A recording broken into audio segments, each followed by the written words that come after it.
Wa idh ibtala Ibrahim rabbuhu bikalimat. Ibtala itu dari al-bala, artinya cobaan atau ujian.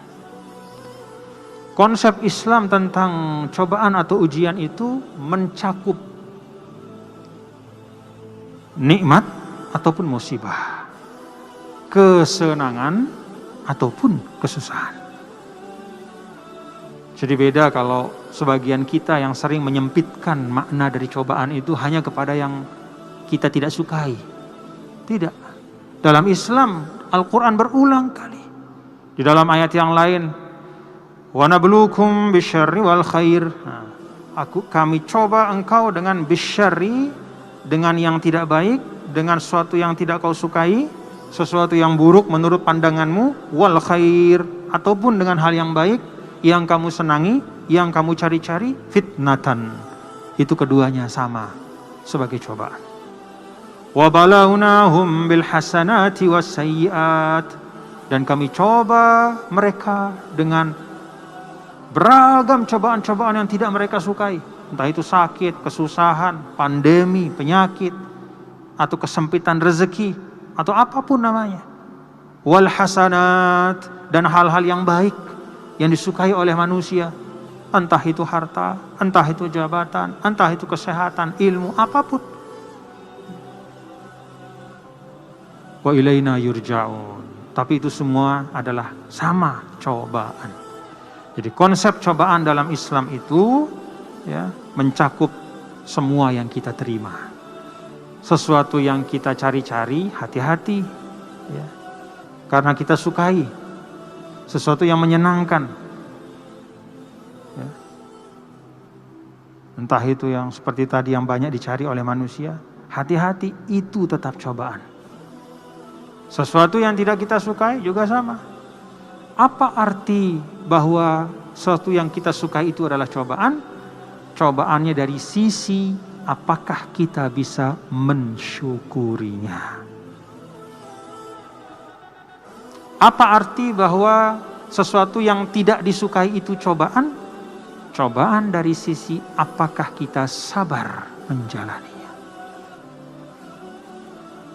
Maka kata Rasul sallallahu alaihi wasallam ya,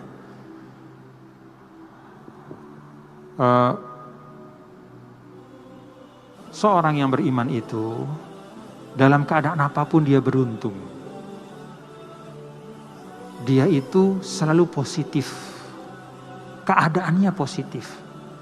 Entah dia sedang dapat nikmat ataupun sedang dapat musibah, dia positif.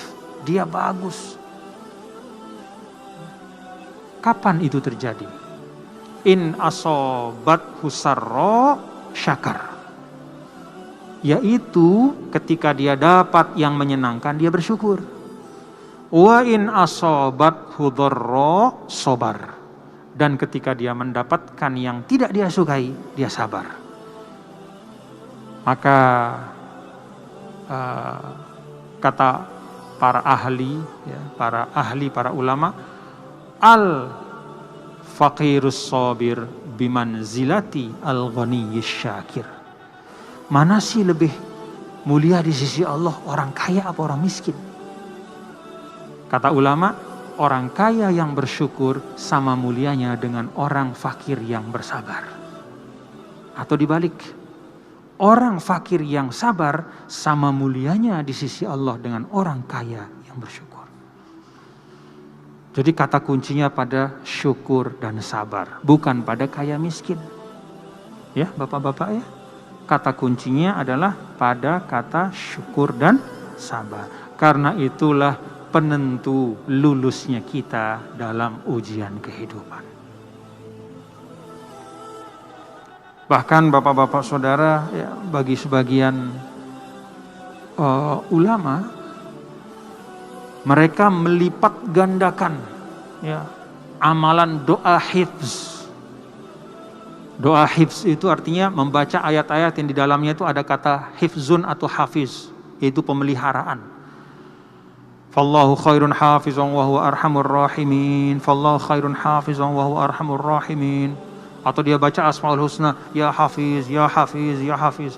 Dia lipat gandakan bacaan doa ayat pemeliharaan itu bukan ketika dia dapat musibah, tapi justru ketika dia dapat nikmat.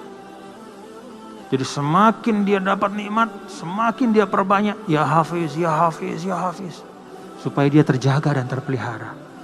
Jangan terpleset. Terpleset di dalam menerima nikmat itu, lalu kemudian menimbulkan ketakaburan. Ya. Ketika kuat, menindas yang lemah. Ketika berkuasa, menyakiti orang biasa. Ketika berilmu, menghina orang yang bodoh misalnya atau kurang berilmu. Nah, jadi justru kewaspadaan itu kita lipat gandakan ketika kita sedang dapat nikmat. Kalau sedang dapat musibah, yakin pasti banyak doanya. Ya. Lagi sakit, ya Allah sembuhkan. Kan begitu ya? Tidak perlu disuruh-suruh. Tapi kalau sedang dapat nikmat, jarang. Ya Allah, alhamdulillah, saya syukuri. Sering lupa. Maka para ulama sampaikan, tingkatkan kewaspadaan. Ya. Maka para ulama kan juga, kalau minal auradil mujarrobah, ya, yang sering diijazahkan oleh guru-guru kita, kalau sedang dapat nikmat, sedang memegang amanah, entah itu amanah namanya amanah uang, amanah jabatan, amanah kesehatan, amanah ilmu, itu zikir atau wirid, ya, auradus sobah wal masa itu jangan boleh ditinggalin. Itu yang dijazahkan oleh guru-guru kita.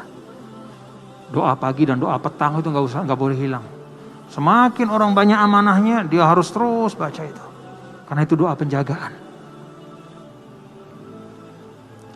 Atau paling minimal ya, kalau kata ulama, kalau memang ya katakanlah sedang sempit waktunya, sayyidul istighfar jangan dilupakan.